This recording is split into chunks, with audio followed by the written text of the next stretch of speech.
guys, I'm Fiona. In today's video, we will talk about how to optimize the reinforcement bar of the movable mode. Before, our reinforcement bar was fixed directed to the movable mode with the screws.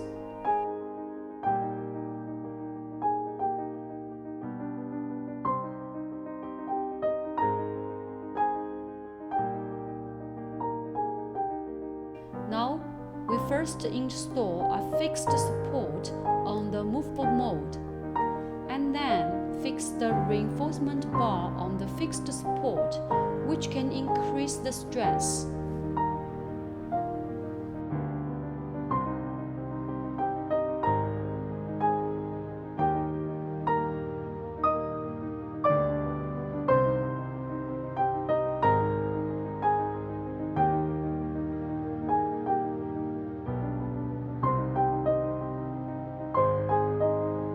Thank you for watching. I'll see you next video.